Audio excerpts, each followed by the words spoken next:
नमस्कार दोस्तों, आज हम अपने वीडियो के माध्यम से बताने जा रहे हैं ऑक्सीजन व पोषण की कमी से होता है दिमागी स्ट्रोक।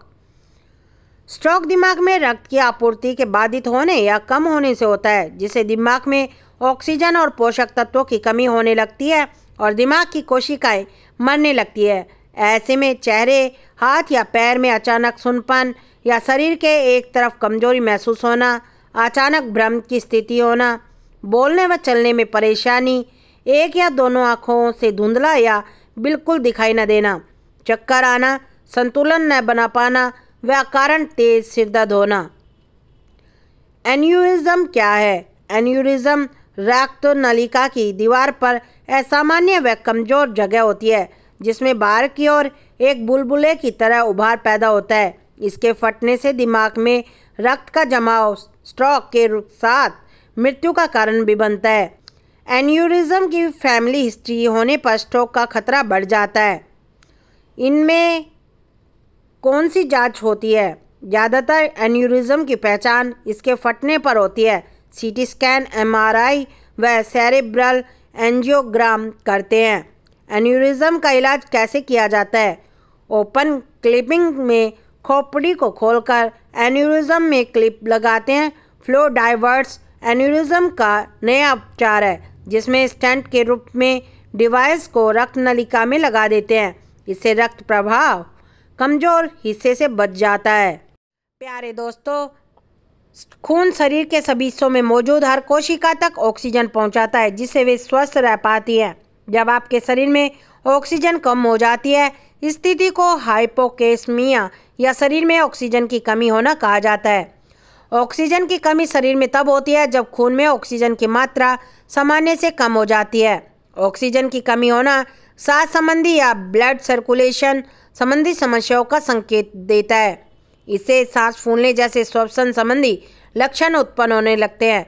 यदि शरीर में ऑक्सीजन का स्तर काफ़ी कम हो गया है तो आपका शरीर ठीक से काम नहीं कर पाता है।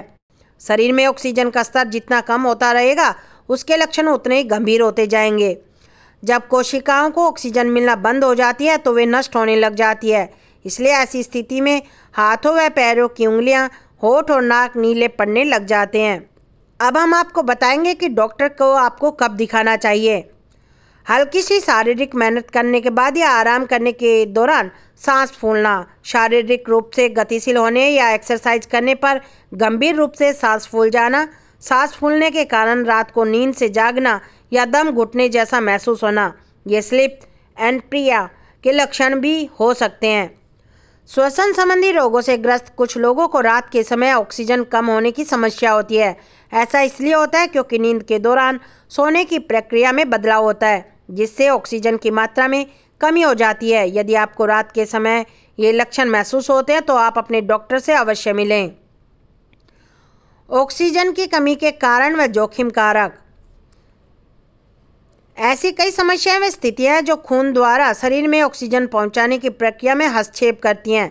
शरीर में ऑक्सीजन की कमी होने के कुछ सबसे सामान्य कारणों में शामिल है हृदय संबंधी स्थितियां जैसे बच्चों में जन्मजात हृदय रोग, वयस्कों में जन्मजात हृदय रोग, फेफड़ों संबंधी समस्याएं, अस्थमा, वातस्फीति, ब्रोंकाइटिस, ARDS, COPD, निमोनिया आदि। अधिक ऊंचाई वाले स्थान पर जाना जहां की हवा में ऑक्सीजन की मात्रा कम होती है, ये कारण हो सकता है। दर्द शांत करने वाली शक्तिशाली या अन्य कोई समस्या जो सांसों की गति को धीमा कर देती है। स्लीप एनपिया, नींद के दौरान ठीक से सांस न ले पाना, नामक रोग होना, फेफड़ों के ऊतकों में सकार बनना या सूजन व लालिमा हो जाना। ऑक्सीजन की कमी होने का खतरा कब बढ़ता है?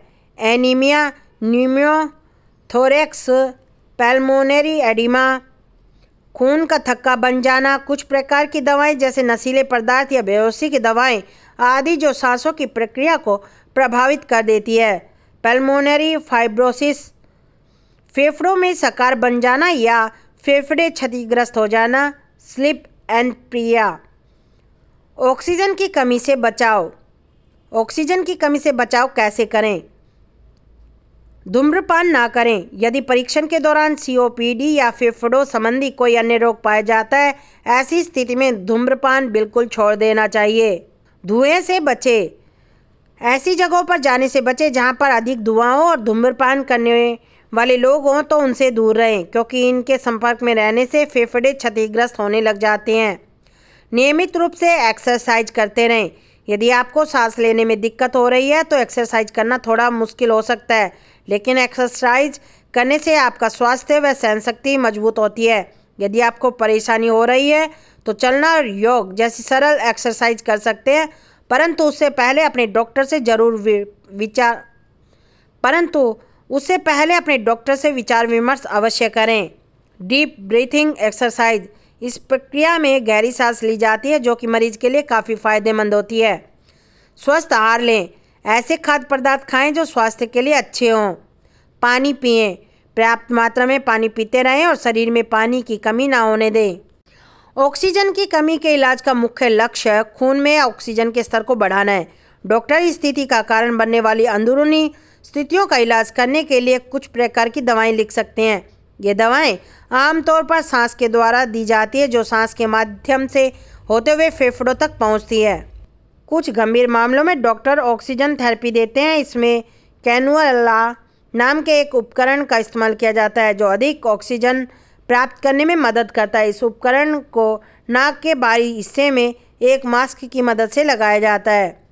ऑक्सीजन थेरेपी प्राप्त करने का स्थान और समय लोगों की अलग अलग जरूरतों पर निर्भर करता है। आप एक पोर्टेबल मशीन, जिसको साथ में ले जाया जा सके, के साथ घर पर या यात्रा के दौरान भी ऑक्सीजन थेरेपी प्राप्त कर सकते हैं। इसके अलावा अस्पताल में भी पोर्टेबल मशीन के साथ ऑक्सीजन थेरेपी दी जा सकती है।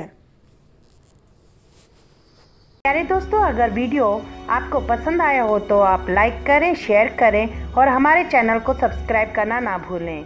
नमस्कार दोस्तों, जय हिंद। प्यारे दोस्तों, अगर वीडियो आपको पसंद आया हो तो आप लाइक करें, शेयर करें और हमारे चैनल को सब्सक्राइब करना ना भूलें।